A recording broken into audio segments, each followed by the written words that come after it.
ang isang sinasabi dito, the IIEA has entered into agreement with the Singapore-based association. Actually, nakakuha po ako ng funding sa International Copper Association during that time. Kaya nakapagpalabas po tayo ng mga manual motor manual, transformer manual, saka wire manual, yung cable manual. Pinimigay po natin ito ng mga panahon yun na libre, no? Pero tingnan nyo isang whereas, sabi ng proclamation, whereas the Bureau of Product Standard or BPS under the Department of Trade and DTI and the National Standard Body of the Philippines mandated to develop, promulgate, implement, and coordinate standardization activities with electrical product. So, nalulungkot po ako dito, no? Dahil wala akong nakikitang programa natin sa IIA na ginamit itong proclamation nito. Ang substandard electrical product, nagkalat po sa merkado At dami niyan. So, siguro with the memorandum agreement, siguro si Ma'am Chi, initiate niya yan na magkaroon tayo ng MOA sa DTI. For example, sabihin natin na hindi naman tayo magpupulis Siguro, reporting lang kung saan meron mga substandard, report natin sa kanila para naman kasi kukundi naman yung tao ng DTI. Sana magamit nila itong proclamation nito, yung tinatawag na coordination sa DTI. In fact, during that time also, I am the one who wrote a letter to DTI para yung mga sinasabi nilang energy saving device sa mga nakikita natin sa mga hardware, sa mga mall, makakatipid daw sa kuryente. At alam naman natin, hindi naman totoo yun kasi mga power factor correction, tapos binabaksak yung voltahe. So nakakatuwa naman, inaksyonan ito ng DTI at pinulaw na yung mga energy saving device.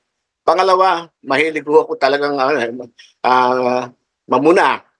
At yung tinatawag natin yung pagpirma ng FDAS, at alam niyo naman yan, nagpalabas ng si MBAG during that time, ang pwede lang daw pumirma ng FDAS ECE. Ako rin po ang sumulat noon, sasabi ko, matagal na natin pinapractice yan. Kaya ang nangyari, anong tawag nga doon? So, pinayagan na rin ng ang EE sa ECE na pumirma ng FDAS. So, marami pa. Even yung napakinggan nyo kanina na, yung IIHIM, ako po rin ang may akda niya during my time para kasi yung dati natin sabi ko, March yan hindi naman HIM yan Kaya, pag-convention natin, meron tayong IIHIM, afterwards, meron tayong HIM. Because HIM is a solemn. Kaya, ako din po may akda ng yun. At pinakontest natin yan, nag-ugyan yung Central, Laguna chapter, no? Yung Central Laguna chapter. So, yan po ang kwento ng Proclamation 93. Again, sana gamitin natin ito para yung mga substandard, mamaya pag-uusapan natin, ma-regulate natin, ma-iayos natin. Ang ganda no? At sabi nga dito ng Presidente Aquino, every month of May is Electrical Safety Month. Tapos sabi ko, ang daming kritiko nagsabi, bakit daw Mayo, hindi Marso? Yung March po kasi Fire Prevention Month yan alam naman natin, nung araw, pag may sunog, sasabihin, faulty wiring, tapos na ang kwento.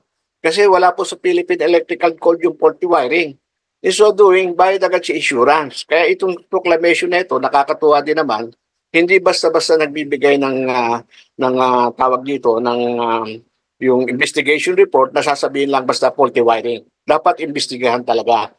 Nung araw, ganun po ang ginagawa. Faulty wiring, tapos na ang kwento, bayad na si insurance. Because there is no such thing, faulty wiring in our Philippine Electrical Code. So matagal akong kinikritics itong ating mga pinagawa at hindi naman nila nababasa na maigi kung ano talaga nilalaman. No? Dapat tignan natin maigi.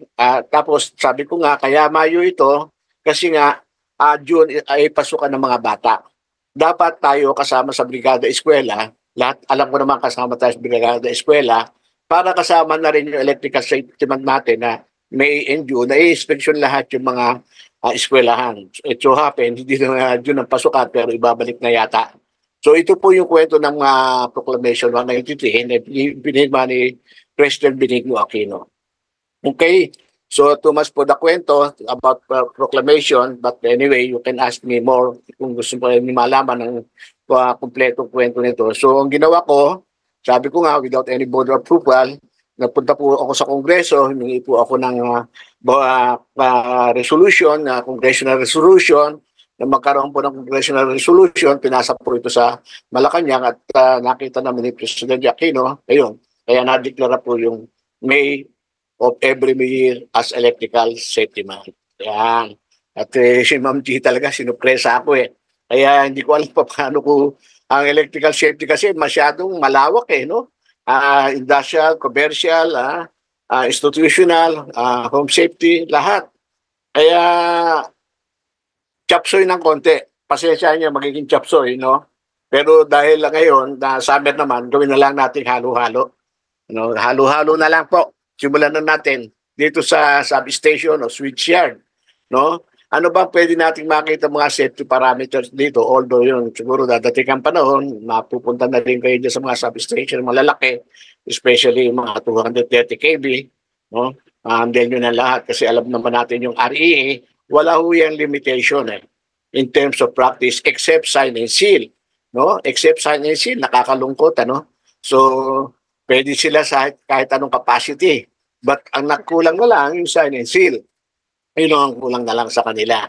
At hopefully, maamyandahan na rin yung ating mga tinatawag na RA 7920 at mapag-usapan ano ba nararapat ilagay sa amendment doon sa 7920. Yung bang practice o yung sign and seal lang. No? At yun ang isa dapat tutukan natin ngayon, yung RA 7920. Tapos sabi nga dito, sino ba pwede lang pumasok doon sa substation? Definitely, yung mga trained personnel, ang kailangan dyan. Tapos you must have a complete training. No? Hindi basta may bisita, nag-field trip, pinapasok lahat. So hindi ho pwedeng ganon. Napapapasukin natin na field trip, binuksan yung pinto, pinapasok. All electrical work also must be recorded doon sa logbook, no? Para makita natin kung nagkaroon ng aberya. Tapos, ano bang function ng switchyard o substation? Of course, yun yung tawag sa atin sa generation. For example, the maximum voltage ng ating siguro ng ating mga generator or turbina is about 13.8. No? And the 13.8 is step up sa substation from 13.8 up to 69 to 30 up to 500 kV. So, nataas na. Kasi hindi naman pwedeng mag-generate ng turbina ng more than sabi mo 230 kV, lundagan na tayo dyan. Kaya mostly, almost the maximum generated voltage ng ating generator or ng power plant is about 13.8 or 13,800 volts. Of course, there is an isolation power plant for the load during normal and protect the power plant from grid power system trouble. So may mga isolation yan na nandoon, makikita nyo. Kung titingnan nyo yung single line diagram ng substation, normally ganyan. Hopefully ito yung aking susunod na design yung aming ginagawa ngayon sa Pililla na yung 75 megawatt na 75 megawatt na gas turbine combustion turbine. No? So wala pa ho sa yung switchyard at kaya naisip ko siguro ito isama ko na ito sa halo-halo. Yan. Ganyan po magiging sistema ng ating switchyard. Kung kayo mag-design o mag-maintenance kayo, takbo yan, step down, then going to the NGCP o transmission line. No?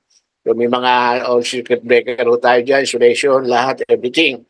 Kaya sabi natin dito, ay yung qualified personnel lang pumasok dyan, hindi yan pinapasok dapat na nag-PP-strip basta. Yan. So meron din tayong control room na tinatawag, may mga disconnect switch, yan. Sabi natin dito, yung disconnect switch can be operated if the breaker from the power source, yung sa turbina o generator, nakabukas. No? Mahirap kasing ipasok mo yan at meron na ng kuryente. Makikita mo, ganyan, nag-arcing. Ewan ko kung nakakita kayo ng ganyan. Ako, maraming beses ko nang nakita yan. Kaya, medyo nakaktuwa kasi yung sumasalo kasi niya, halos dalawa yung contact niya. So ano pa ang dapat natin malaman sa switchyard operation? Dapat meron siyang naka-train, sabi nga natin training or graduate siya ng electrical engineering or technology, na-train siya sa operation and analysis and train safety. Of course, the safety is very important.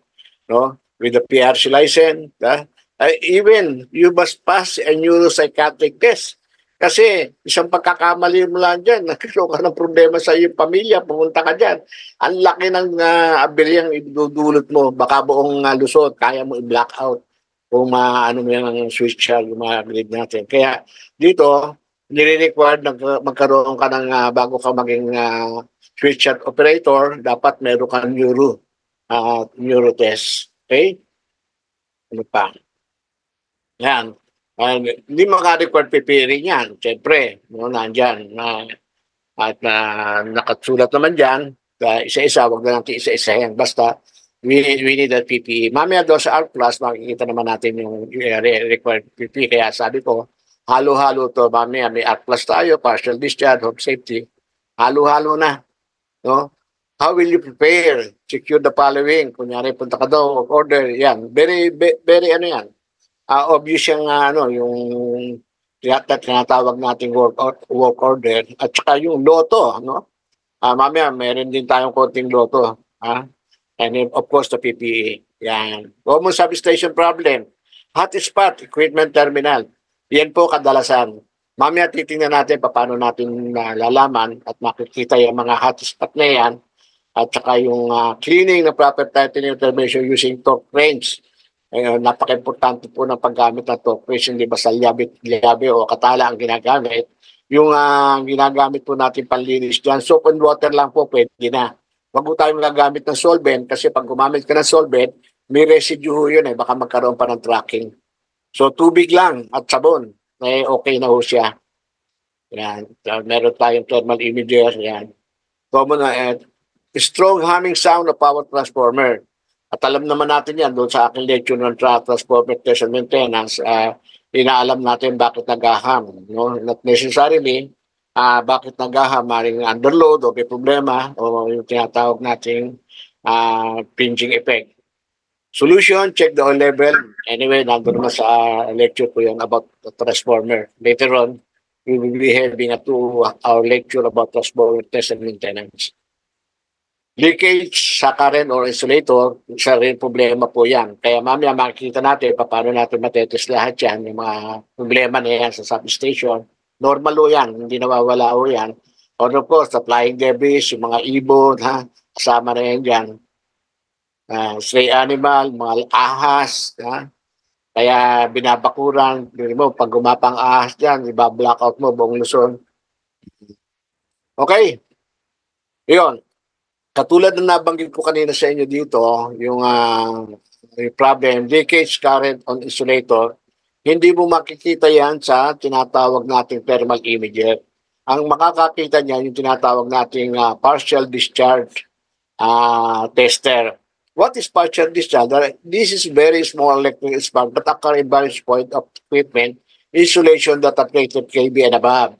Partial discharge, low rate corona, electrical to surface tracking, yung tracking, imperfect insulation.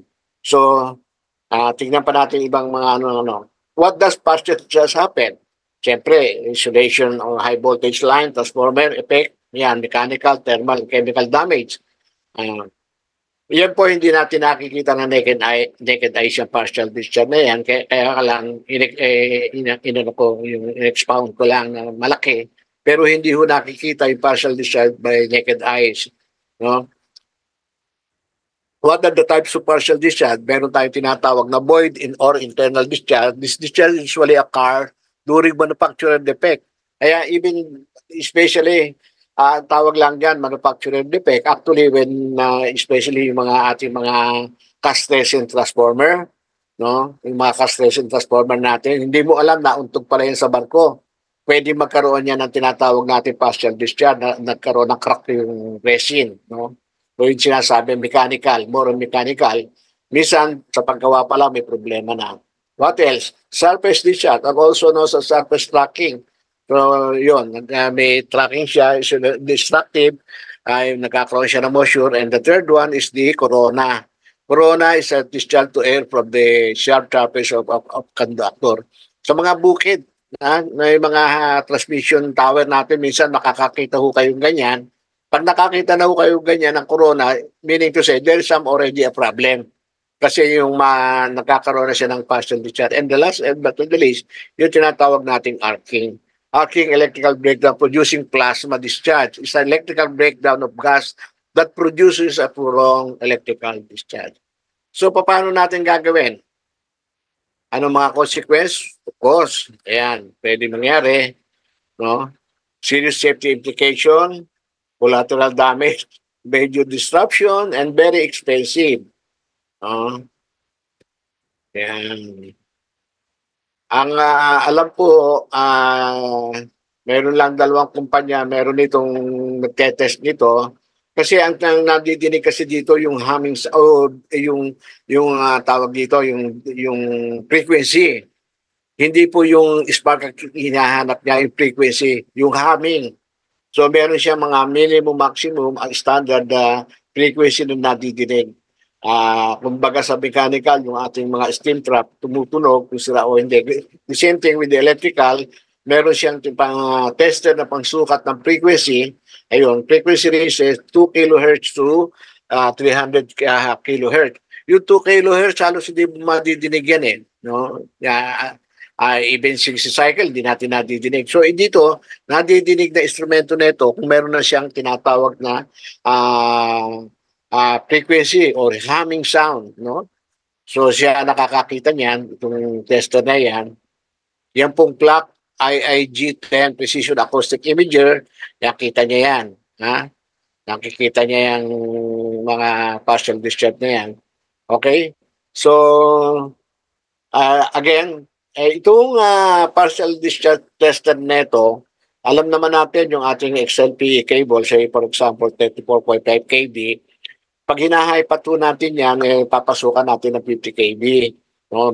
Very destructive. Kaya sabi ko, yung XLPE hindi na high pag basta-basta kung hindi kailangan. Pero this is now the solution for your XLPE cable. Kitang-kita ho ng Excel nito yung problema mo sa XLPE.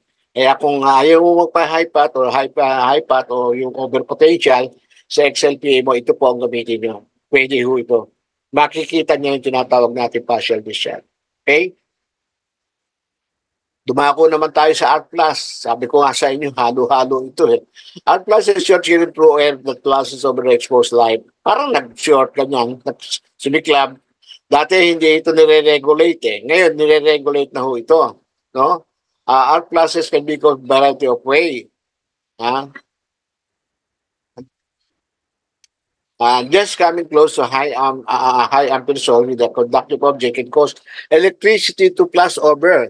So, ibig sabihin, ang arc flash, hindi basta nag-short o nag-dictate, meron ka na arc flash. Pwede rin through flash over.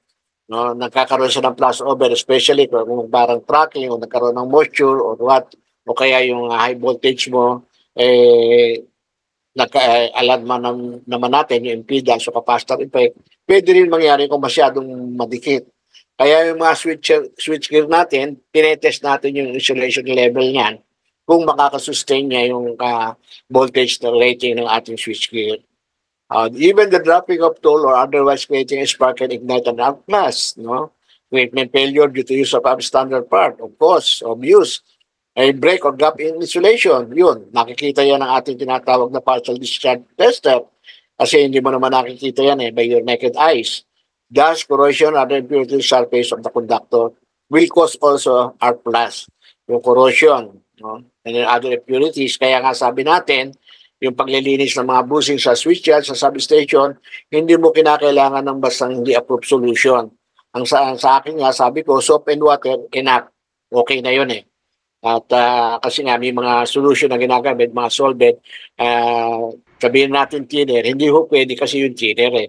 Kasi magkakaroon ho yan ng residue. Okay? How common is arc flash? Ito nga, sabi dito, in the past, someone suffering by the electrical accident through the bar were caused by the electrical shock passing through a body. Electrical shock will cause burn. Yan. Tingnan natin yung datos. Sabi dito, the majority of post-flood vision sa Amerika po ito, accident are from blast lang, not for electrical shock. Tingnan natin. Facts, in United States, there are about 8,000 electrical contact accidents every year. Another fact, at least one worker die each day from electrical contact or arc flash. Another fact, fatalities for electrical accident with a potential arc flash component have been trending downward since the recent mandatory safe work structure become law. Sa Amerika, meron ng law. Ibaba na nila yung datos, pero tayo ngayon pa lang tayo nagsisimula sa pagre-regulate ng arc flash. In fact, pag nag-apply ho kayo ng mga renewal ng business permit, lahat hinahanap na yung circuit calculation, voltage drop, and even the arc flash kasama na. No? Saka yung tinatawag natin load flow characteristic. So, arc flash kasama na ho. At dito nga sa arc flash na yan, dapat ina-identify natin yung mga hazard yan para nalalagyan natin ng mga warning sign, no? Sabi dito, do you know employ how the risk? So, risk analysis, meron tayo energy theory, how to determine site working distances, yun, napaka-importante. And required PPE. Napaka-importante po yung determination of safe working distances and required PPE. So, wag na natin yung kung ito yung ating kable, nakikita niyan, ay itong pinakikita natin, meron tayong limitation doon sa analysis natin. May boundary for limitation, limited approach, and limited space. Nandiyan. So, yan po ang ginagawa ng arc flash analysis para malaman natin kung hanggang saan. Tapos makikita natin yung mga energy na pwede niyang ibigay. NFPA 78 listed, noting that it's appropriate for each hazard class. So, we have to determine. No, may marami rin naman ho tayong mga kasamahan na nagle-lecture about HIRAP or hazard, electrical hazard. Doon lalabas po ito, yung mga binibigay natin ito, yung ito, para bang preview lang ito eh. And later on, there's another topic for this. So, under NFPA 78. Yan. So, kailangan natin personal PPE, yung mga posting natin, nandyan. The arc flash event, NFPA, NEC 70 arc flash protection, nandun po sa NFPA or in NEC 70. Okay? Tingnan nyo. 5 kV, 1,200 ampere breaker sumabog, arc flash. Residual damage behind where the person was standing. Yan po. Nakatayo yung tao dyan ng sumabog. Yan. Residual damage above the gear. And at 40 calorie representative arc flash shoot, hindi niya kinaya, sabog din siya. Kaya nga sabi natin dito, i-determine natin yung yung tinatawag na how to determine safe working distances and even the required PPE. Kailangan malaman natin yan. Doon sa HIRAP, liliwanag natin lahat. Kamukha sa pangyayaring ito, at naka-PPE siya. Pero hindi niya kaya i-handle yung arc flash dahil umabot na ng 40 calorie per centimeter square. Ganon na po yung magnitude. Baka yung ginamit niyang PPE is only 20 ang magnitude lang kaya. So, hindi basta kung naka-PPE ka, protected ka na ng arc flash. We have to determine the magnitude. Yan, napaka-importante yun para yung ating gagamiting PPE suitable for that particular purpose. Diba? Tingnan nyo. 40 calorie plus suit, sabog din eh. Diba? So, maling PPE. Okay. So, dito na tayo sa general knowledge about electrical safety. No? At alam po na ba, kapisado din natin ito, pero may mga kwento lang kung content, mga ganyan. Para total naman ng electrical safety man. Hindi ko kasi alam kung sino yung ating mga participant dito, kung practitioner lahat, o ano. Kaya madalas na sinasabi ko, pagdating dito sa electrical safety general knowledge or the for home electrical safety, dapat ibinababa natin ito sa community. No? Dapat tayong mga electrical engineer, master electrician, o electrician, dapat knowledgeable na tayo dito. Dapat 100% knowledgeable na tayo dito. Dahil kung hindi pa kayo kung lisensyado na kayong engineer at hindi pa 100% ng knowledge rito, ako, I'm sorry to say. So dapat ito binababa na natin sa community. Yun po yung aking ina-advocate. Last night po, nag-lecture po ako sa Kanlubang, Barangay Kanlubang, sa Owner Association. Parang gano'n eh. Ito po yung aking mga ibang lecture sa kanila. So, una, sinabi ko, ano ba nakakamatay? Voltahe ba, kuryente? Siyempre, alam naman natin, kuryente, hindi voltahe. Kasi wala naman nung nabultahe, di ba? Pero meron na kuryente. Katulad ng ibon na yan, nakadapo sa citation wire. Because there is no current flowing. Kaya hindi siya namamatay. Nakakalungkot ng balita, nung first day of our electrical safety man doon sa Camarines Sur, merong electrician kuno na namatay. Nakatuntong siya doon sa yero at inimporta lang ng kanyang kapitbahay na ayusin yung kuryente. Ayun, nakuryente ho siya, patay siya.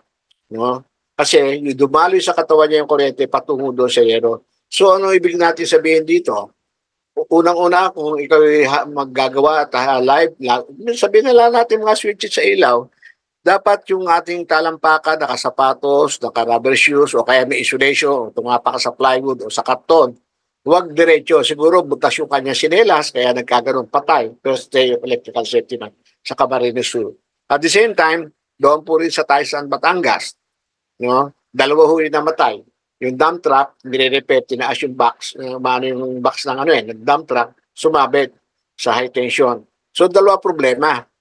Ang unang problema, yung walang knowledge, kasi sabi gabi ang malungkot pati, yung kasamahan niya, gustong tumulong, hinata, pati siya patay. Sa kanya, dalawa silang namatay. Anong unang problema sinasabi ko? Yung bang height ng transmission line na yun yung high voltage na yun o medium voltage man, tama. Bakit inabot ng box ng dump truck? So ito yung mga katanungan No, tingnan nyo dito. Tao nagre-repair high voltage yan. Walang current flowing. He can repair yung electrician na nakasabit siya dyan para siyang ibon. Kaya sinasabi ko yung pangyayari doon sa Taysan, Batangas, parang may kinalaman yun dito tingnan nyo yung paniki na yan. Sa Batanes po yan. Nagdulot siya ng buong brownout doon sa buong island ng Batanes. Kasi nga alam naman natin yung paniki o bat. Pag dating sa umaga, matutulog na siya. Kung matulog niya, pabaliktad. Natulog. Sumabit yung ulo, saka yung paa doon. Nag-short yung linya. O, mag-short, brownout yung buong blackout. Ang buong Batanes. Nang pumunta ko doon, nakuna ko yan ang litrato at pinagtanong ko, ganun pala pangyayari. So ano na naman problema dito? Hindi naman lahat. Sabi natin lahat ng balbero meksi ang buhok, parang ganun. Ganun din naman tayo. Yung distance niya ng ng alambre, di ba? Tama ba yung kanyang spacing ng ganyang high voltage mo, ganyan lang kalapit? Isang paniki lang, pwede na mag-short? Kaya marami ho ako natuklasan doon sa Batanes ng problema, even pag dumadating na daw yung tag-ulan, galing summer, para daw para daw Happy New Year, nag-i-sparkan lahat yung mga insulation nila sa poste. So, sinabi ako sila kung anong gagawin. Dapat na gawin pag ganon. Kasi salty yung salty yung hangin doon. Kasi tapid dagat siyempre, during summer, maano yung hangin, nagkakaroon ng salt accumulation doon sa porcelain. So, during nang mabasa ng ulan, definitely, conductive na yung salt and water. Kaya parang parang mga fireworks ang ganon. So sabi ko sa kanila, alam niyo ba na problema, dapat bago dumating ang tag-ulan, naglilinis na kayo ng mga pusin niyo, nagme-maintenance na kayo. At the same time, yung mga linya nila, hubat, gusto nila i-underground. Ako, napakamahal. Buong island, i-underground nila because of that. Ang sabi ko, gumamit na lang sila ng 3-wire. Hindi ko alam, pag-alis ko kung gumamit na sila ng 3-wire. Yung 3-wire TIE. Ito po yung una kong naging project na alam ko, nakatulong din ako sa manufacturer. Kasi dati wala niyang 3-wire Sabi ko, dapat meron 3-wire. Yung 3-wire kasi, naka-isolate siya, hindi siya parang XLPE. Insulated lang yung high voltage mo para kung tamaan man siya ng punot o tag-ulan o hindi basta mag-trip ang linya mo. Mabuti kung meron kang tinatawag na, ano tawag dito, yung recloser. Kasi kung may recloser ka, tumamapuno mo, babalik ulit siya.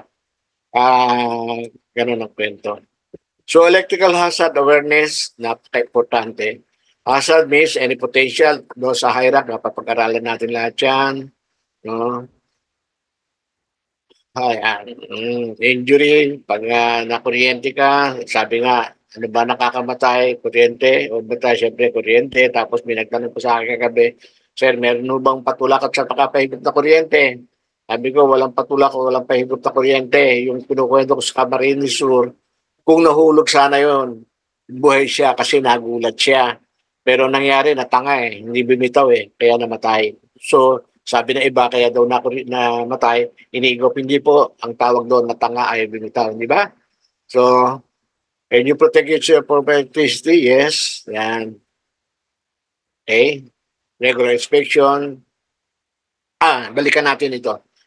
Kung naghuhukay pala ho tayo at hindi natin alam, konting advertisement lang dito, meron nung technology si 3M at meron din siyang lecture about kung during excavation, lalo ngayon may mga MRT project, subway project, baka may tamaan, dapat ito unang ginagawa no? Hanapin natin yung buried electrical cable o asa. Marami yung pangyayari yan, naghuhukay, tinatamaan yung kable, no? Because hindi nila ginagawa yung dapat gawin. Unang-una kasi, pag nagbabaon tayo ng kable, direct burial cable, meron nung tayong tinatawag sa code na nilalagyan natin niya ng tanda para pag naghuhukay ka, parang sabi mo ng yellow, pero the 3M, meron nung silang technology pa paano gagawin at nilalagyan ito ng marking para kung naghuhukay ka, pag abot mo doon, teka muna, may kable sa ilalim, parang ganon. At meron din silang technology na madidetect nila kung may kable doon sa ilalim. So napaka-importante po itong paghuhukay na ito. At minsan yung aksidente dyan, abot-abot, hindi lang napapareport. At hindi lang personal safety, hindi lang personal damages, even yung property damages, malaki yung dinudulot niya. So meron din tayong tinatawag na lockout, at alam ko naman marami sa inyo, abisado na ito. Kung sinabi mo lockout and tagout o loto, lockout and tagout, siyempre pag nagkagawa tayo, at i-release natin, lalagyan natin ng susi. At kung dalawa tayong magagawa doon, dapat dalawa susi. Ngayon, nakatapos ka na, inalis mo yung susi mo, may natitira pa isa. So, hindi mabubuksan niya kasi dalawa kayo nagtatrabaho doon. So, yun, napaka-importante po nito. So, mga disconnect. At marami rin kaparaanan kasi may mga available na panel, breaker, and so forth. Wala siyang lock na pwedeng paglagyan ng susi. So, pwede ho kayo mag-improvise para malagyan. Maipatupad natin itong lockout tagout na yan. So lalagyan na, bakit lockout, tagout? Tatag natin, ilalak natin. Pag itag, sasabihin natin kung sino-sino na doon. Yan. So, wag na natin masyadong kahabaan dito kasi alam ko naman, pamilya na ho kayo dyan sa tinatawag ni lockout, tagout. Yung mga capacitor, discharge or capacitor, short circuit grounded high capacitance element. Dito,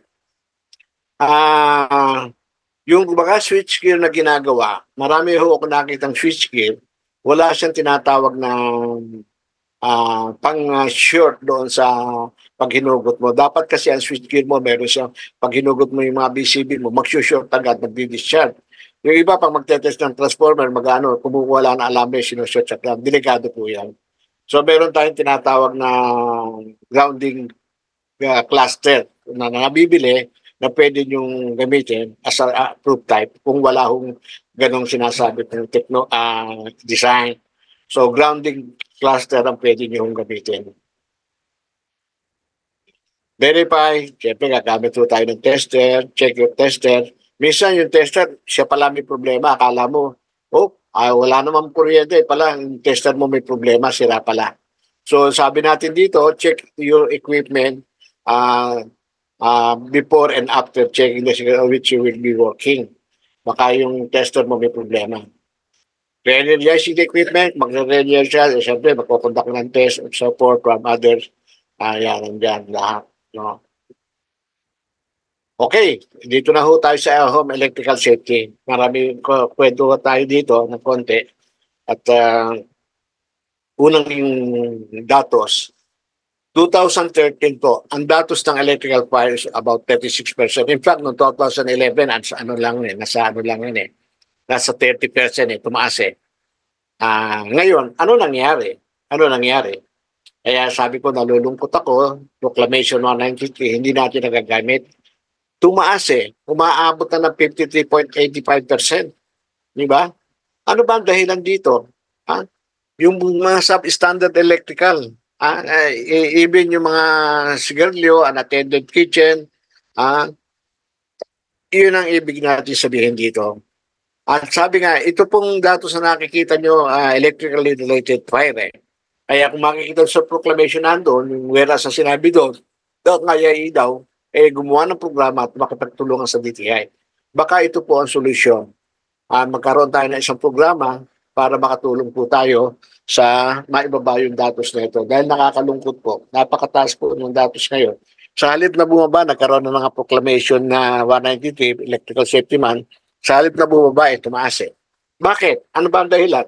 Ang sabi kasi sa proclamation doon, yung mga gadget and so forth, mga available, nung araw ang cost ng sunog, sinasabi nila ito eh. Ha? Di ba sinabi rin doon sa katulad na nabanggit ko kanina, nagsisimula, meron daw sinabi doon, walang faulty wiring. There's no such thing. Ha? Faulty wiring is a popular reason because of fire. It's just a scapegoat incident with unknown origin. Hindi alam eh. Ito yung ginagamit ng araw para mabayaran agad ng insurance. Ngayon, nawala na yon, kaya lumaki na yung dato siguro dahil hindi na masyadong naiimbestigahan. Ang sabi nga natin dito, faulty wiring, there's no such thing because there is no term or terminology in our Philippine Electrical Code. Yan. Ang sabi rin dito, it is the easiest way to level the cause of fire. In fact, nandito to sa atin yung EE Magazine. Pinablish po ito way back 90s yata eh. May publication po ito. Doon natin hinango lahat dito, although marami nagkikritiko tayo doon, pero meron po tayong pinagkunan kung about faulty wiring. That there's no such thing. Kailan siya magiging faulty? Ang tawag po natin, faulty electrical wiring. Meron po niyan, faulty electrical wiring. Ibig sabihin, existing na. Nag-i-exist na siya. Hindi ka pa magwa-wiring. Una, pag matanda na yung ating bayan, establishment, lalo nung araw, yung wiring natin, ito pa yun parang tela eh. So, kailangan na natin palitan yan. Tapos siguro, kailangan natin, may insulation test natin yung mga ating mga alambre, once in a while, sabi naman ni Code, once in every year, once, mga testing lahat yan. Pangalawa, pag medyo nagpi-flicker na yung ilaw natin, at siguro may problema. But nowadays, yung flickering dito ng ilaw, nung araw, yung incandescent bulb, pag nag-flicker yan, sigurado may problema, malaki na problema. Ibig sabihin, baka nasa main breaker mo na o nasa linya mo na. Kasi resistive load po yun ng araw mga ilaw eh. Una kasi tayo incandescent, tapos naging CFL, ngayon LED na. Ngayon, nang maging LED ho tayo ngayon, naging malaki rin ang problema natin. Kasi, ba't minsan nagpi-flicker, patay na switch mo, may ilaw pa yung LED mo. Bakit ganon? May problema rin ho yan. Maaaring yung switches nyo, kasi nga electronic devices na yung mga LED natin, very sensitive na ho yan sa voltahe. Probably yung switches, sa loob ng switches, may langgam, o may moisture, o kaya may bituke, no? Lizard. Yeah. Yan ang mga, kaya nagpi-flicker ho yan. Kaya wag yung sabihin na yung LED light mo patay na bakit may ilaw. May problema ho yan. But hindi naman masyadong alarming. Alarming lang siya kung incandescent bulb mo nagpi-flicker kasi resistive load yun. Definitely, talagang grounded ka ang linya mo na o meron ka ng loose connection. But LED is very, very sensitive to voltage. That's why, kung babasala ng konti switches mo, konti lang, talagang ganun mangyayari. And the third one, there is a burning smell na medyo naaamoy-amoy na tayong amoy kuryente. And therefore, meron ng faulty electrical wiring. Ito yung important factor for effective electrical system. Tayo mga contractor, designer, the implementer or the electrician, and the owner or the client. Tayo naman siguro mga designer o tayong mga gumagawa ng plano, hindi naman siguro tayo gagawa ng mali. At lalo yung mga PE dyan, sama ako, hindi naman tayo siguro pipirma ng mali. Kasi nga, nakataya yung ating lisensya for the next 15 years. At problema, yung contractor, yung maggagawa, tapos yung barangay electrician, sabi ni Code, ang ating service center, 8.0, ang sabi ni barangay electrician, masyadong malaki, ilang ilaw lang yan, ang laki-laki ng alambre nyo, 8.0.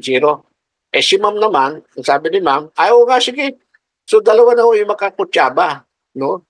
Sumunod. Kaya may papayo natin sa mga nung kapagawa ng bahay, lahat, sundin ang planong nakasulat at huwag makinig doon sa sinasabi ng kontraktor na ganito na lang ang gamitin. Kung ano nakasulat sa plano, sundin po natin. Okay? Para maging effective yung ating electrical system. So, sa litrato yung nakikita, nung araw yung gawing kaliwa, hindi ko alam kung alam yung tawag yan naging trivia ko kagabi yan, walang makapagsabi. Laki pa naman ng price ko, 1,000 pesos pa naman yun sa kaliwa. Ano tawag? Kasi nung araw, ang sabi nila, ang dahilan daw ng sunog si Octopus Connection, yun nasa kaliwa. Walang nakasagot sa akin kung anong tawag dyan. Dito baka may makakapag-chat, may premyo ho kayo kung anong tawag ko dyan. No? Pero wala yata nag-chat-chat kung anong tawag dyan. Ngayon, 1, 2, 3, wala nag-chat. Walang premyo. Ako na lang magsasabi kung anong tawag dyan. Meron ba nag-chat? Wala nag-chat kung anong tawag. Ang tawag ko dyan ng araw, pagbili mo sa hardware kay Incheck, tawag ko dyan Benamin. Yan ang hirap nang hanapin ngayon, yung Benamin na yan. Alos wala ka naman, binibili. Yan yung tinatawag nilang Octopus Connection kuno. Pero ngayon, ang problema natin yung si Anaconda, yung nasa kanan. At tingnan nyo si Anaconda, parang ahas na pagkahaba-haba, ang nipis-nipis pa na alambre, tapos ang saksakan niya pa, 3 ang pwede mo isaksak. At tapos, isinaksak pa si kapitbahay. Ito po yung mga problema ngayon natin because of technology and gadget, naglabas na sila ng kung ano-ano mga ganyan, na hindi na-regulate. Dapat ito na-regulate. Sa liit ng alambre, ang dami mo pwede isaksak. Ito po ang isang dahilan ng sunog natin kung kuryente pag-uusapan. Si Anaconda. Sabi nga natin, ang extension cord, hindi mo dapat gamitin sa washing machine. Hindi mo dapat gamitin sa aircon, of course. Sa refrigerator, hindi mo dapat gamitin ang extension cord. Tapos yung ating kitchen table, hindi ka dapat gumamit doon ng extension cord. Nowadays, sa yung ating kitchen table, meron na tayong rice cooker, microwave oven, air fryer, bread toaster. Ang dami ng mga electrical gadgets sa ating kusina. Kaya dapat yung ngayon, kung kinakailangan yung mga binanggit kong kasangkapan, huwag ko kayong gumamit ng extension ko, tumawag na ho kayo ng qualified technician para madagdagan yung outlet nyo doon sa kitchen table. Ang sinasuggest ko siguro minimum of 3 outlet doon sa dami ng sinasaksa. Kasi pag nilagyan mo yun ng 3 outlet, definitely kami mga designer, nakukompute namin yan kung gano'ng kadami saksak. Can you imagine microwave oven, 1,000 watts na agad yan? Diba? Tapos meron ka pang pakuluan ng tubig, may rice cooker ka pa. O tapos gagamit ka ng extension cord. Hindi ho natin pinapayagang gumamit siya ng extension cord. At isa pa, yung ating tinatawag na yung hair dryer. Yung hair dryer na ginagamit ng ating mga esposa na naligo, mahaba buhok, nag-hair dryer. Hindi po dapat ginagamit siya ng extension cord. Dapat yung mga CR natin lahat may permanent connection po doon. Kasi yung hair dryer natin, resistive load po yan, may microwire. Pag yun ay sumayad, nag-hair dryer ka, baka mangisa yung gumagamit noon. Kaya nire-require natin yung grounding, no? Mamaya pag-usapan natin yun. Yung hair dryer, hindi dapat ginagamitan yung extension cord. Lalo na yung mga atin, of course, yung ating mga power tool, mga electric drill, mga ganyan, hindi rin dapat ginagamitan yung extension cord. Hanggat maaari, humana po tayo ng pwedeng saksakan na permanent connection. Kung hindi naman po tayo makakaiwas talaga na gumamit ng extension cord, sabi nga natin temporary connection, can you imagine, microwave oven, temporary ba yan? Hindi Refrigerators, hindi di ba? Good for 2 months yan. Ngayon, kung hindi kayo makakaiwas, gumamit na kayo ng tama. Tingnan nyo itong adapter na ito, ang dami, ito isang dahilan ng sunog, yung mga adapter na yan, hindi mo pa ginagamit, ang luwag na ng pagkakasaksak Nakalagay travel adapter. Dito po dinadump ng mga Chinese o kaya Ching Wang, nakita yung tatak Dito dinadump yung mga bagay na yan. Kaya nakakalungkot. Kaya inuulit, sana makipag-ugnayan na tayo sa DTI para ma-regulate natin yung mga hindi dapat. Ganyan. Mga ito, 3-prong ho yan. Sa akin ho yan. Kung wala ho kayong grounding at wala kayo sa bahay na microwave nyo, putulin nyo na ho. Huwag na ho kayong gumamit ng mga ganyang adapter. Mas maluwag. Ito sa laptop ko, kaya ako pinutol yan kasi pag nagbibiyahe ako, pinupunta ako sa mga ibang lugar, wala namang silang mga 3-prong ibig sabihin, kaya hindi ako gumagamit ng adapter, kaya pinalitan ko na lang siya ng dalawahan. At pwede mo naman alisin yung ground kung tutusin, but for practical explanation, palitan nyo na ho yung plug nyo. Sa madalit sabi, kung 3 at dalawahan yung saksakan nyo. At least, medyo makakasave kayo ng konti, gawa ng ganyan. Yan. Sabi ko nga, kung hindi ho kayo makakaiwas na gumamit ng extension cord, gumamit na ho kayo ng tama. Nakikita nyo dyan ng voltage surge protector. Tatluhan siya, meron pa siyang switch, tapos meron pa ho siyang breaker. Oh. Ang kapal ho ng alambre niyan, makapal ang alambre. Hindi ko lang napakita na kapag gumamit ako, medyo mamahalin ho yan. Mahal lang konti, pero safety naman ko yun, di ba? May breaker yan. Oh, ano pa ang cause ng mga sunog ngayon? Nung araw po, ang electric fan hindi cause ng sunog. Ang cause ng sunog ng araw yung ating mga kalandi kuryente. Kasi may nichrome wire, pag ininit yan, dire-diretso, walang awat. Pero ngayon, yung ating mga hot plate, may mga temperature control na yan. Oo. Ganon din yung plancha ng araw, walang control. Pag iniwan mo yan, ako, diretso-diretso na yan. Hanggang masunog na bahay mo. Yun ang mga dahilan. Pero ang electric fan po ng araw, hindi nagka-cause ng sunog. Marami na po ako na-audit, ang cause ng sunog, electric fan. Bakit kamo? Ba't ngayon? Bakit nung araw hindi? Ang electric fan po natin ngayon kasi lahat plastic na eh. Ang natitira na lang yung guard niya eh. Bakal, yun na lang bakal. So lahat plastic. Ngayon, ang electric fan po natin ng araw, para baguhin mo yung speed, lumilipat yung tapping. Tak, tak, tak, lumilipat. So ang probability na mag-stack up yung blade o yung ikot, very nil. No? Maliit po ang chance na mag-stack up yung ikot ng electric fan. Pero ngayon, ang electric fan, pag nasira yung capacitor mo, akala mo patay na. Hindi mo alam, buhay pa. Nagiinit na yung winding. Hanggang matunaw na yung plastic. Tingnan natin itong video to. Panoodin natin.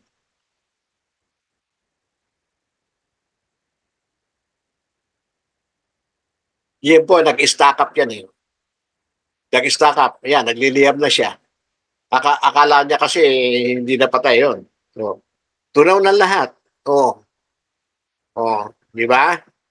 Tapos, blue. Yung tatlo kong na-audit, mga eskwelahan, mga ceiling fan, ganyan po nangyari, nakasabit, bubaksak. Nang bubaksak, sunog na. Yan. Yan po ang dahilan ng sunog ngayon, kadalasan, na hindi nasasabi. Kaya sinasabi lang gawa ng electric fan, tapos i-coconuts doon sa kuryente. So, tama naman, kuryente, di ba? So, kaya nga lang, dapat sa investigasyon, ang nakakalungkot to no? Nakakalungkot yung dapat kasi yung mga electric pan natin yan, nare-regulate ng DTI. Dapat yan, meron tayong tinatawag na thermistor. Para pag nag-init na siya, mag-o-open yung circuit. Alam naman natin yung ibig sabihin ng thermistor eh. No? Mag-o-open siya. Yung ating mga drinking fountain, may mga thermistor po yan. Yung ating mga rice cooker, minsan ayaw, hindi ka makaluto kasi bibigyan na yung thermal fuse. Pero bakit itong mga electric fan hindi nila sinisingita sa winding ng thermistor para hindi maulit yung ganyang problema, di ba? So marami ho tayo dapat i-advocate, no. Ito pa isa, yung ating AVR, yung ginagamit natin sa desktop. I hope na sa mga viewer natin, sa participant natin, wala na akong gumagamit ng AVR. At kung may ABR ho kayo at hindi naman masyado nagpa-fluctuate ang voltage, bumababa ng 230, bumababa ka ng 180, 170, itapon nyo na ho yan, yung ABR, yung ano nyo. Kasi ang mga computer ngayon, mga laptop, may halos meron na built-in na voltage regulator yan. Ito yung isang type ng ABR eh. Nung araw, pag bili mo ng desktop, may kasamang ABR, no? Ito yung isang type ng ABR, yung relay type. Pag ganyan na nabili nyo, masisira ang computer nyo. Kasi every time nalilipat yung topic mo, nagkakaroon siya ng voltage charge.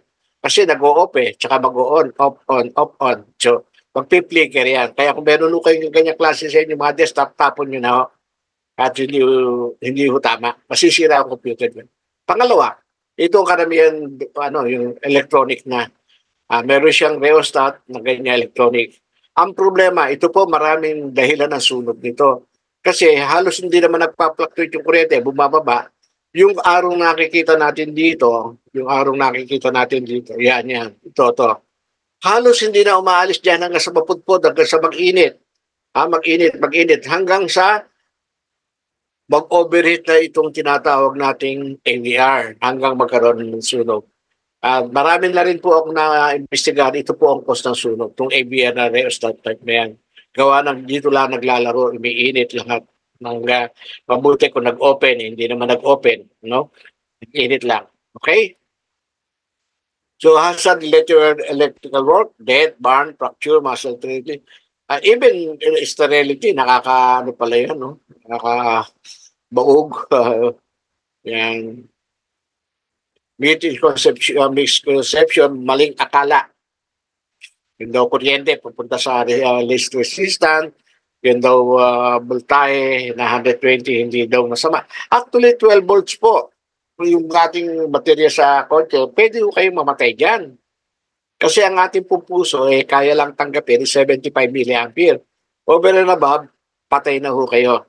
So, hanggang 75 milliampere. For example, 12 volts yung battery mo, 12 volts yung battery mo, nasugatan ka, nagme-mekaniko ka, napahipo ka sa positive, exaggeration, 1 ohm yung body resistance mo, o 1 ohm, dahil liquid na, napahipo yung kaliwang kamay mo sa negative. So, ano mangyayari? Daloy sa iyo kuryente. Ikaw yung conductor. So, 12 divided by 1 equals to 12 ohms. Sabi ko, 75 milliampere lang, sufficient na di ba? But this time, 12 ampere, sunog ka na. Kaya ang lalaki ho ng mga alambre sa auto kasi matataas ang pirahe ho dyan. Wag ho natin ipagbahala, hindi po usapan ng kuryente. Ang voltahe, I mean, it's the current flowing to your body, no? O banda yun. Yung unattended appliances na yun, yung number 5 po, naikwento ko na sa inyo, no? Electric oven, flat iron, electric pan, water heater. Ngayon po, hindi na masyado. Ang naiwan na ngayon, bigla yung electric pan eh.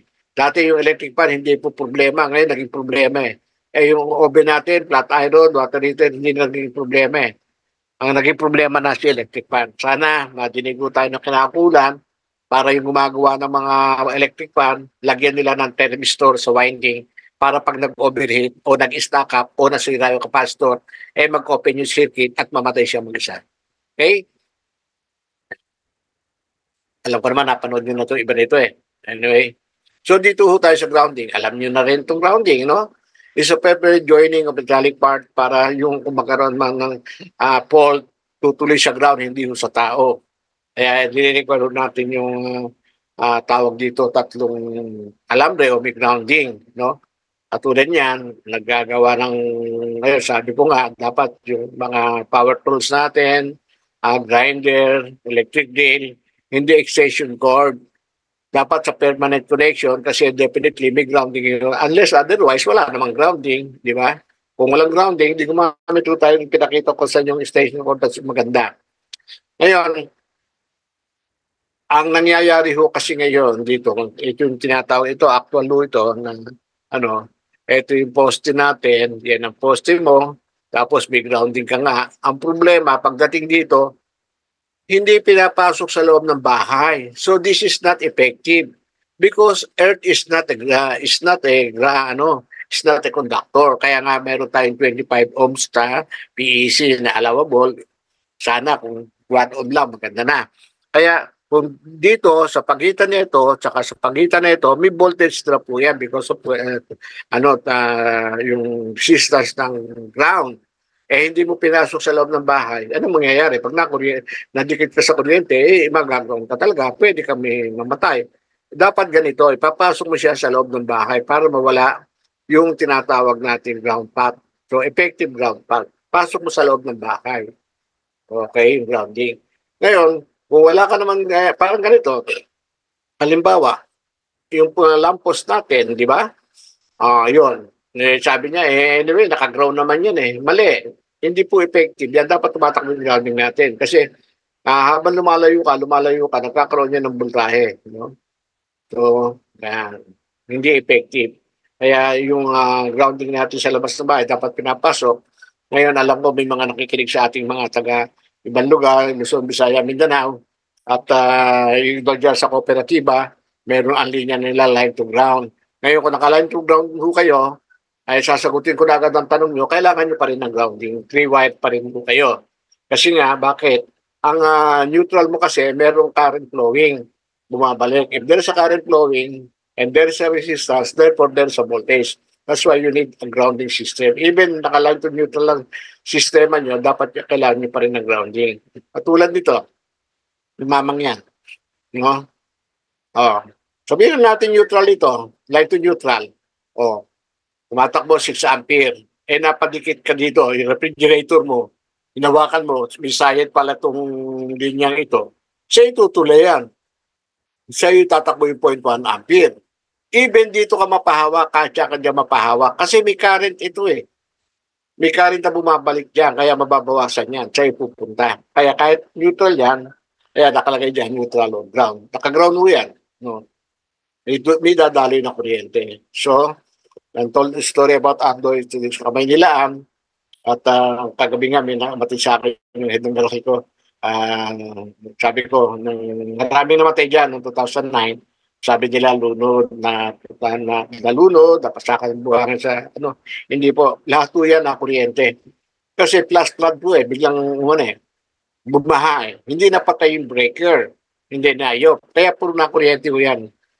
Isa ho ako sa nakasaksi niya, kaya nga untold the story tawag ko dyan At pinagtakpan na lang yung sistemang yan. Pero ngayon, nakakatuwa, pag umuulan na, bumabagyo, matuwa ho kayo pag nawala agad ang kuryente. Pag hindi ho nawala ang kuryente, nako, kayo na ho magpatay ng inyong mga main breaker. At delikado, baka malubog kayo sa tubig, may kalalagyan ho kayo katulad ng mamang binubuhat. So, yan pa, sa Amerika, bubaksak yung kuryente. Patay, yung mag-ama. Oh. Ibig sabihin, ang kuryente pala, pag bubaksak sa tubig, hindi magtitrip basta-basta ang breaker mo. Ang solusyon para mag-trip, kailangan mo ng GFCI, Ground Fault Circuit Interrupter. Ano ba ito? Sometimes they call it CCB o ELCB. Ang sabi dito, itong Ground Fault Circuit Interrupter, one of electronic device po kasi yan 1/48 of a seconds. Trip po agad yan pag bumaksak yung ano mo, yung kuryente mo sa tubig. Ganun kabilis yan. Kasi electronic device yan.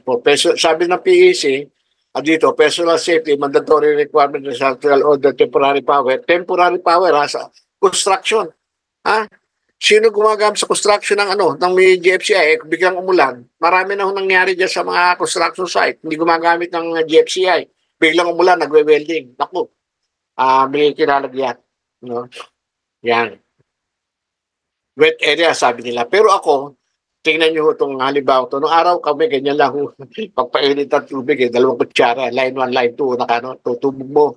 Kumukulo na yung tubig. Ibig sabihin, kung ordinary breaker ka, hindi magtitrip katulad ng pinakita ko doon sa Undoy, sakay sa Amerika, na namatay. No? So, kailangan mo magkaroon ka ng GFCI. Even nung araw, pinanguhuli pa yun ng isda pag dumaan yung isda sa pagitan ng 2 linya, patay siya. So, tingnan natin yung GFCI. Ito po yung GFCI. Electronic device po yan solid state. Ibig sabihin, pag nagkaroon ng unbalanced current papunta rito, magtitrip yan, 1/48 second. Ganun kabilis. Ano nakita nyo rito? Line to neutral, di ba? Ano ibig ko sabihin dito? Kung lahat ng breaker nyo sa bahay, meron GFCI, hindi nyo na ho kailangan ng grounding. Pag may GFCI ka, hindi mo na kailangan ng grounding. Kasi nga, nagkaroon ka ng fault, magkakaroon ka ng unbalanced current, ikaw yung grounding. Mabilis yun. 1/48 of a second. So, ang solusyon pala natin dito sa grounding, ang solusyon natin dito, yan, ang sabi natin, ang solusyon pala natin dito, kung wala kang grounding o third wire sa iyong bahay, maglagay ka ng GFCI. Di ba? Yan ang solusyon. Mura na ho ngayon yung GFCI. Dati mahal yan Ngayon, affordable na siya ngayon.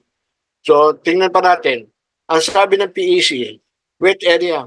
Kaya nga sabi ko, ako nagbo-volunteer dyan sa mga nung dyan. Hindi lang po sa wet area ang kailangan ng GFCI. Even sa kwarto nyo, tingnan yung mga bata, naglalaro ng kuryente. Hindi po wet area yan. Iba, susuotan ng kutsara. Paperclip. So kung inaangala nyo na may mga bata sa inyong bahay, tsaka kahit walang bata, no? Sa akin, tingnan natin ang dapat lahat ng CO, sa akin lahat ng CO, lagyan nyo na ho ng GFCI. Para hindi na ho kayo mga problema sa grounding o three-prong. Dahil protected na ho kayo sa grounding. Okay? Yan. Aking bahay yan. Yeah. So, tingnan natin itong nangyari sa mamang iyan. Di ba? 5.9 ampere yan. So, kuryente siya. Ano ba ang effect ng current sa human body? Varying factor, of course, yung basa o hindi. Tapos ito yung barefoot kamukha yung nangyari doon sa sa Camarines Sur. Hindi ko alam kung naka-barefoot siya o sinelas sa butas. No? Walang kaalaman. Dahil kung may kaalaman, nahulog siya, buhay siya. Kung nagulat. O kaya nakasapatos siya o tumuntong siya sa plywood o sa karton, buhay sana siya. Hindi siya natutulay ang kuryente sa kanya. Ganon din sa dump truck, doon sa Taysan, Batangas, kung may kaalaman siya, hindi niya hahatakin yung kasamahan niya para sana hindi sila parehong namatay. Sana tinadya ka na, yan na lang, para nakabitaw at pareho silang buhay. Proper grounding, yan, sabi nga natin dito, dadaloy sa'yo, kaya 25 milliampere, kiliti ka na, 75 milliampere, patay ka na. Kaya yung 12 volts natin, kung ang ikaw nasugatan sa kamay at nakahawak ka doon sa negative, tutuloy ang kuryente sa'yo. O 75 milliampere, Diyos may amor, 23 milliampere lang, kiliti ka na dyan. So, yan. Safety precaution and hazard.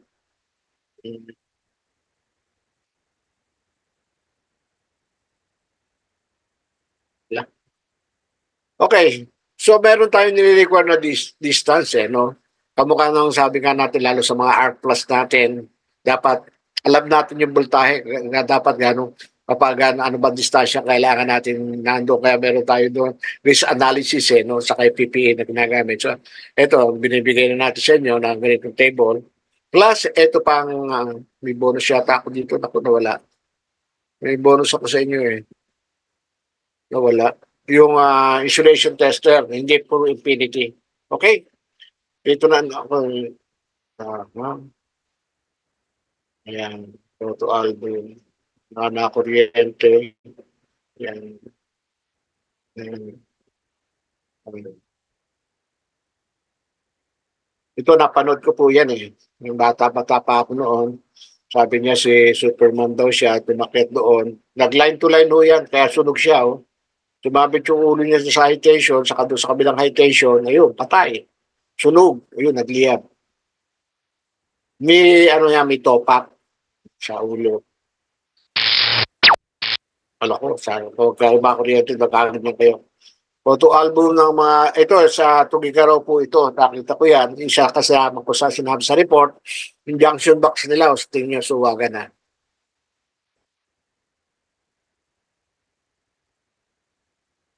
Ayan, sa Tugigaraw din ho yan. Sa kasama ko sa report yan, nagkaroon sila ng expansion na another floor. Wala na hong protection, dire-diretso yung alarm doon. Dire-diretso, makikita nyo. Dami, yan, no? Umakit yung alambre. Actual po yan, ang nakuna ko ng trato, marami po yan eh. Yan, kamay ko yan. Medyo makinis pa kamay ko ngayon, medyo kulubot na eh. Lumipas na yung 13 taon eh. Outlet po yan, nakasaksak ko yan, ABR. Actually, hindi nakasaksak yung ABR eh. In-splice na eh. Naka-splice na daw sa junction box yung ABR. Ang sabi ng bombero, dyan daw nagsimula yung sunog kasi doon nila nakita may slap sa ABR. No? Yun ang sabi nila.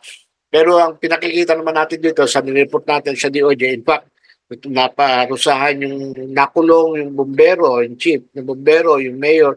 5 ho na ipakulong doon ni Padre Rani Aquino eh. No, nang magkita ka kami ni Padre Rani Aquino, no ko lang nalalaman na kulong pala yung 5. Tapos tinanong ko, kumusta na ho? Ako nakakulong pa. Sabi niya, hindi na raw. 2011, nakalimang taon, sabi ni Padre Rani Aquino, hindi na school ng law sa San Beda. Sabi niya, pinagpail niya daw ng motion for reconsideration. Napakabait na pare. Nung magpail ng motion for reconsideration, 3 hearing, hindi na po siya umaten, na-dismiss na po yung kaso. So, na-dismiss yung kaso. Ganun po nangyari. Kaya sabi niya sa akin ni Padre Rani, nagdusa na. Tama na. Kaya gano'n. Napakabait na pare. Kaya, kamay ko ho yan. Kinis pa. Yan. Doon din yun yan sa Tugigaraw. Tingnan nyo. Yung hinagamit yung PVC, oh. Diba? Ito, pampamilya na, pang-sport pa. Magdidibo yung anak. Di nilagay doon sa swimming pool para may mga saksakan. Ano nangyari na ba sa disaster? Kuryente yung mga lumalangoy. Diba? Ito naman, example lang yun sa fountain. In fact, ang kung alam niyo yung kwento doon sa Robinson, may namatay na bata na kuryente dahil walang GFCI. Ngayon, hindi naman katwiran na dating instalasyon yan At ang ano dyan, yung logic dyan, kung ikaw ang ininyero dyan, kayong mga viewer ko, kung kayo nasa operation and maintenance, check nyo yung application ng GFCI. Baka mamaya old installation, i-retrofit nyo na. Kung meron GFCI, sana hindi namatay yung bata. In fact, nag-volunteer na naman po ako doon, kaya lang hindi na nila pinansin kasi alam niyo, mahirap lang yung bata. Siyempre, alam niyo naman, pag mahirap yung bata, mahirap yung pamilya, madali na kausapin. Ano nangyari? Pero, hindi ko alam kung nag-retrofit na sila at ginawa ng GFCI yung fountain nilang outlet. So, violation po yan kung walang GFCI. Dito naman sa Tugigaraw uli, hindi nasunog yung pinolik. Meron po yung electric pan sa itaas na nakasaksak dyan. Sa ibaba yung water heater, dispenser, nandyan. Sabi nila, yung ABR ang cause. Ako sabi ko, ito rin isang dahilan kasi nakita ko po yung electric pan, sunog natira na lang yung bahay, yung guard na bakal. Bakit ko nasabi yung ganon? Kwentuhan yun, pero hindi ko sinama sa report yung mga ganong kinukwento ko sa inyo. Kung kasama ko si Engineer Willie Juan, nagtatalo-talo ko kwento. Kasama ko si Engineer Willie Juan, dalawa ho kami nandun No? So, kasi isang electric pa na nakita ko, hindi naman ganyan, bumaksak lang Hindi naman nasunog yung bahay niya, ito na plastic na ganyan. Kaya sabi ko, parang ito isang dahilan. O kaya itong tinatawag nating nakita nyo kanina, no? Di ba? Yung, yan. Yung may daliri ko. Yan. So, yan yung aming kukwentuhan. Hindi naman pinagtatalunan. Pero, ngayon pa man, dapat aware tayo sa mga possible causes of electrical problem or violation. Ito, biglang wala ng ilaw. Una-una kasi pag nagkaroon ng sunog o emergency sa building, nagkaroon ng sabi mo na sunog, na hindi huwag niyo papatayin yung kuryente. Kasi pag pinatay niyo yung kuryente, nagtakbuhan, nadapa ka, lalo problema. Hindi natin pinapatay ang kuryente pag may sunog. Papatayin mo lang yun pag bumubomba na yung bombero at nabasa na. Yan ang maling akala Pag may sunog, pinapatay agad yung breaker. Tapos sabi ka natin, yung accessible paggawa ng bahay, yung mga breaker, kaya accessible, nilagay doon, pero nasa loob ng cabinet, may susi pa. Hindi na accessible yun, di ba? Kasi pangit daw yung breaker nakalabas. Dito naman talaga yung 5S niya sa mount. Tapos nag-brown out, nagtakbuhan. So ito naman, kwentong Towering Inferno, di ba? Napanood niyo ba yung Towering Inferno? Bagong building, napakataas. Bukas yung panel, umispark. Doon nagsimula ang sunog. Kung magkaroon na ability dyan, magkaroon ng spark, nalaglag yung konting apoy. Wala na. Tapos na. Nalo ngayon summer. Dami pa, no? Ito rin, ganoon din na audit, tinanggal yung takip. Tanong ko, ba't tinanggal yung takip? Kasi raw nabutas yung takip. Kasi nag-short na yung may splice na rito.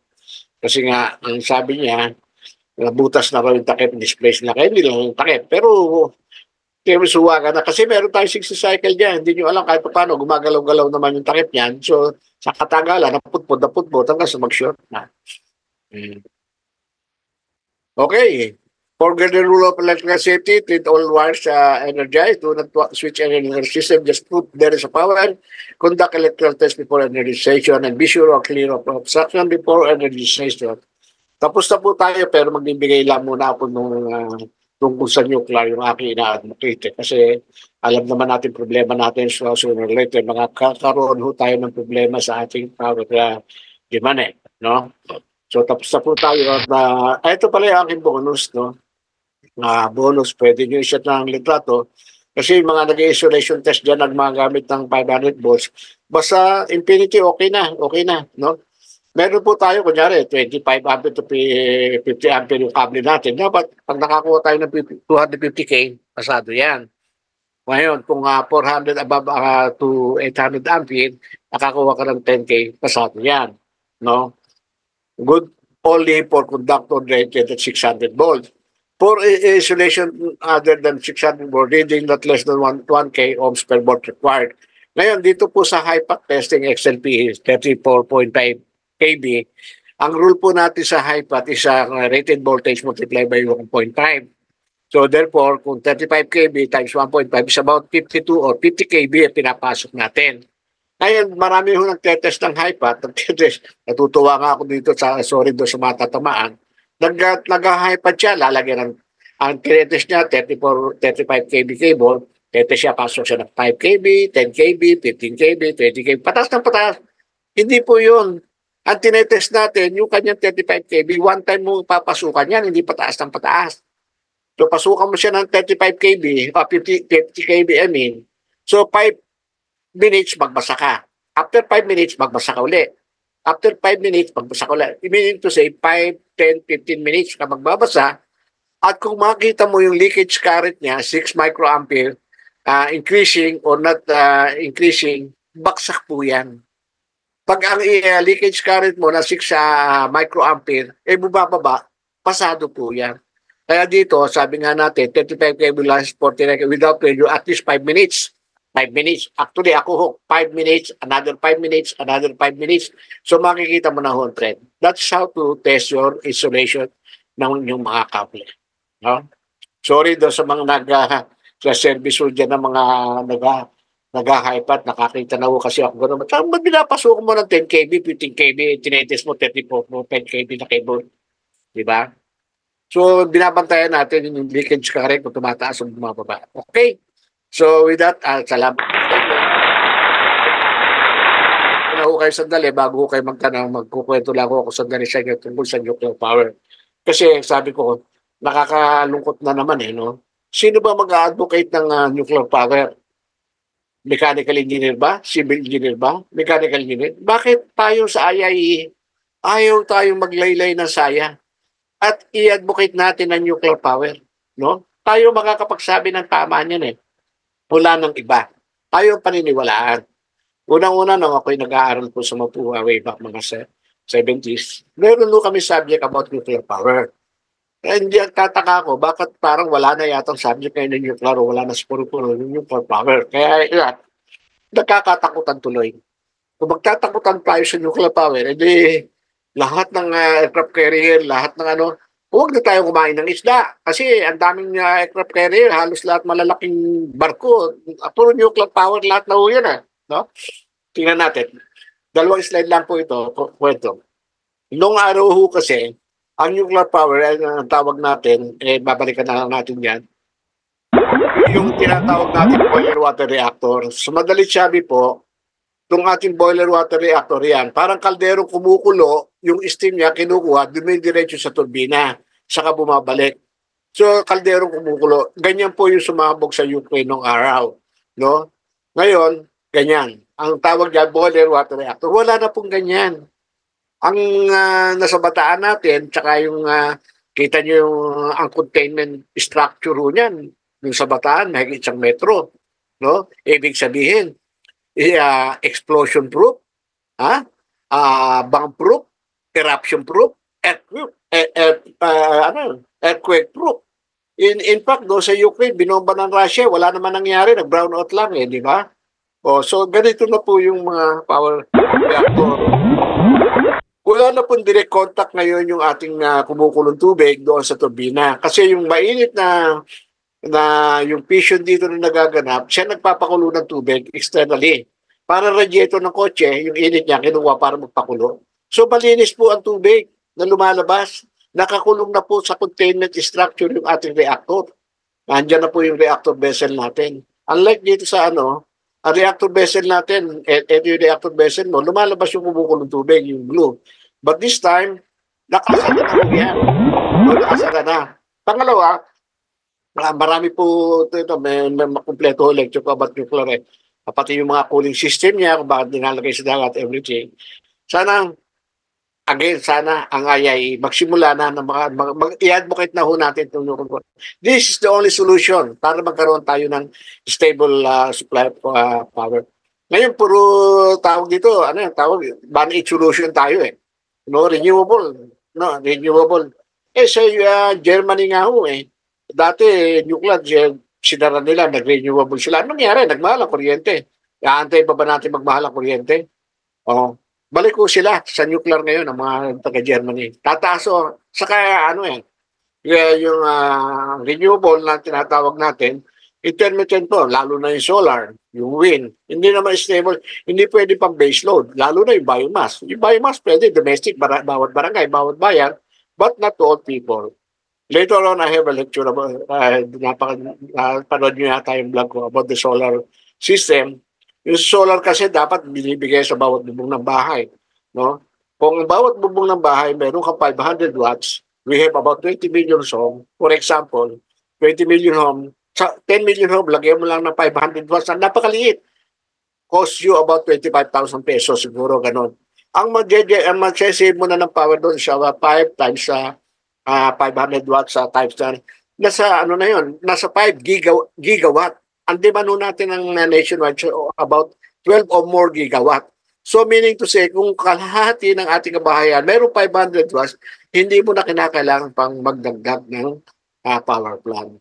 Ngayon, dapat makadinin na ng ating pamahalaan itong programang ito. Mabigyan tayo ng ayuda para lahat magkaroon ng kahit maliit na nuclear power. Kanina yung talk show ko, sinabi ko, dapat manguna rito magpakabit ng solar power sa kanilang bahay, yung mga empleyado ng DOE, tsaka ERC, tsaka yung mga taga-Malacanang, tsaka yung mga, mga senador, yung mga congressman.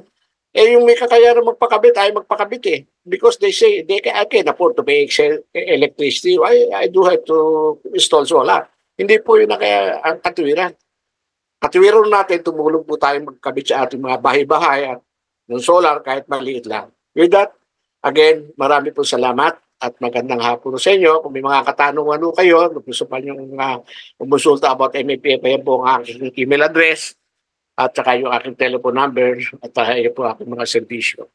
Salamat po at magandang hapon po sa inyo lahat. Ma'am Chi, okay na?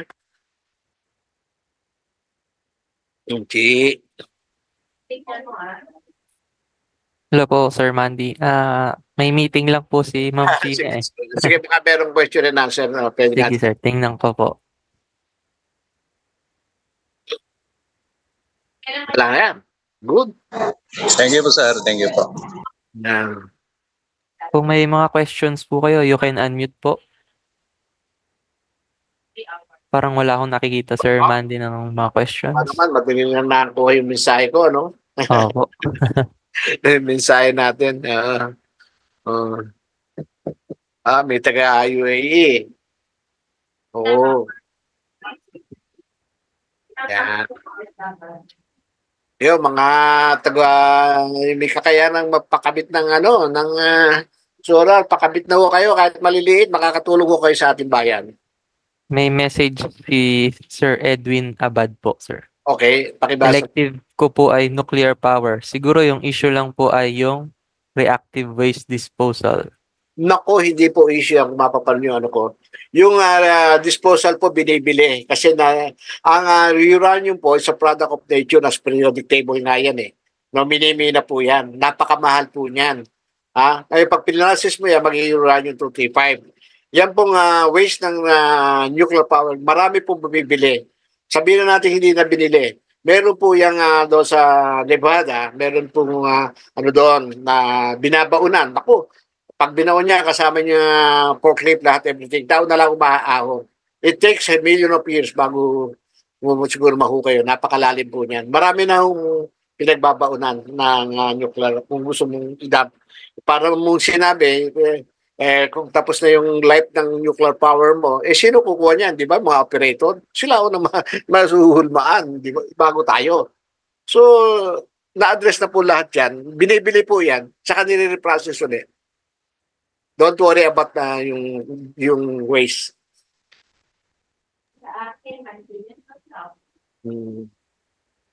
Okay?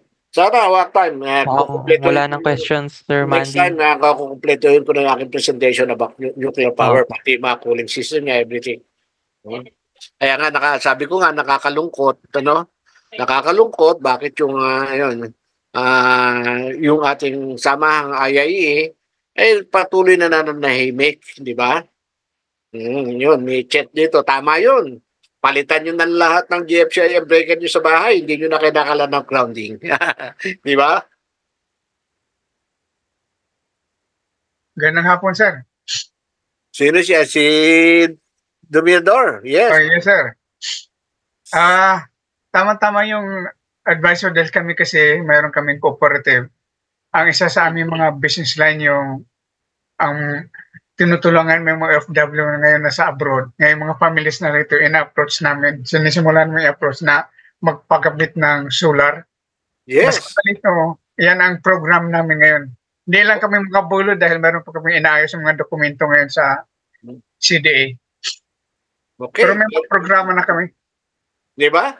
Isipin mo kung lahat ng bahay meron yan, di na tayo magtatayo ng power plant. Di ba? Minimum namin na mga 5 kilowatts, 3 kilowatts, ganun. Oh, malaki na yun. Sabi ko nga, 500 watts lang at ako 20 million home, ano na yan eh, 5 times 10, 5 gigawatt na yan.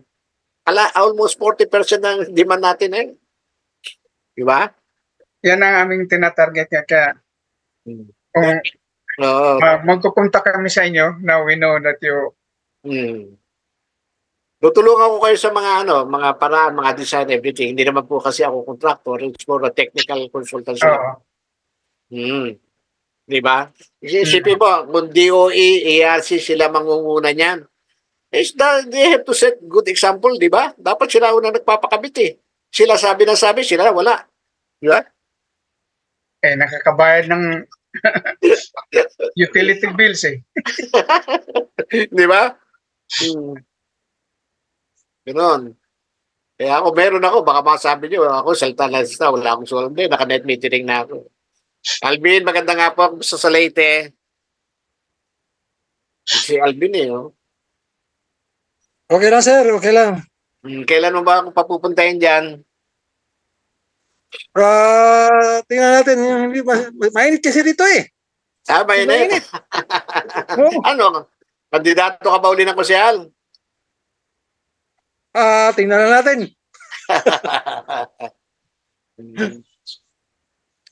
Kumusta, sir? Eto, patuloy na malakas pa at marami pa tayong ganun. Kita eh sa mga post mo eh. Mga pagkain mo, marami pa tayong gagampanan sa mundong ibabaw hanggang hindi natatapos siya ating mga advokasya, di ba? Tama ka, sir. Wala pang 80 eh. Nakas mo yan eh. Di ba? Sir, ingat lang, sir. Ingat palagi. Yes, thank you, Alvin. Welcome, sir. Wala na. Mag-alas 4 Thank na. you po, sir. Thank you po. Thank you rin. Si Bibo, yan. May nagtaas ang kamay yata niyan. Yung sino yun, Wala, sir. Good afternoon Sir. po. Sige po, go ahead. Yes, sir. Good afternoon po. Narinig po ako. Oo. Ayun po. Tatanong ko lang po yung tungkol dito sa GFCI kanina. Diba, Okay. binanggit nyo na mas advisable para sa bahay, lahat ng outlet, palitan na ng GFCI para for safety reasons. Kailan di ba po ang GFCI, malaking difference ng price niya compared sa mga normal outlet. Siguro mga times, pwede mga around times 10 ang price niya. So pwede po bang instead na ganon, yung earth leakage circuit breaker na lang. Alelen? Earth leakage circuit breaker. Yung mga yun po, ELCB. Oo, pwede naman yun eh. Actually, design banana naman yan eh. Mag-activate din yan pag nagkaroon ka ng leakage current. Ako. So Oo. pwede pong yun na lang ang gamitin. O kahit RCCB pwede. Kasi yung GFCI, nanggaling yung word na yan sa Amerika. No? GFCI is a general term yan. Actually, alam mo naman sa merkado, para mabili yung mga produkto nila, gumagamit sila iba-ibang tawag. Di ba? So, naiba lang ang tawag. Pero, kumbaga sa ilakatan, sa kasaba. Pareho lang yun. Yes, sir. Tapos may follow po ako tungkol sa GFCI. Okay. Sa company na naranasan namin, bumili kami ng nasa 20 units ng GFCI. Okay. And yung naranasan namin, halos 5 na lang na yata natitira sa out of 20 na yun. Kasi nga, madali siyang masunog. Baka undersize. Nasa, ilang bang one? Ang rating niya po is nasa 15 amperes. Ilan? 20 amperes po yung rating niya. Oh, Normal size po ng GFCI sa market. Iyan ang sinasabi ko kanina pa, no? Yung mga sub-standard na available sa market. Baka chinchuang ang tatak niyan, di ba? Ganun yan. Bibili na tayo. Branded naman siya. Ang halaga niya nasa 2,000 ang isa. Halos wala ng 2,000. I don't know kung message mo na lang sa akin kung anong brand. Di ba? Kung mo na dito, wala naman tayo royalty para magsabi na yung magandang brand. Nga po, sir. Kaya lang, niya inaalala ko, yung compared sa normal outlet namin, mas mabilis na masunog yung GFCI. Sino po? Oo. Ma'am Chi, welcome back. Thank you po, Sir, sir. pasensya na. It's alright. Ang meeting ko Pasensya. naman. Exhibit Bureau. Ganon. Yeah. Nandun sa bag ko. Nandun sa kwarto yung bag. Di ba? Yan, nandiyan si Sir Gemo. Hello, Sir Gemo. Ano daw yun? Ma'am Che, ano sabi? Sir Alvin, may tanong ka? Hindi, sir. May meron yata siyang kausap sa background. Si Sir Gemo, andyan yata si Sir Gemo from Abu Dhabi to eh. Oo. Basta ka na, Sir Gemo. Ngayon lang tayo nagkita ulit online. May tinatanong dito, sir, si Arturo Erosa.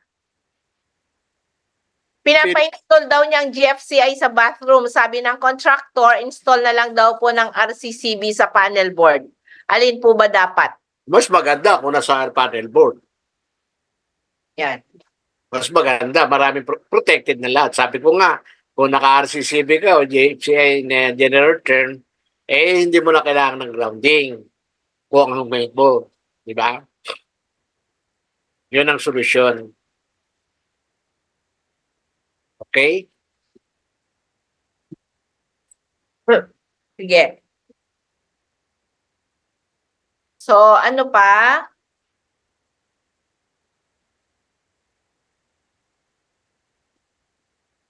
Wala na?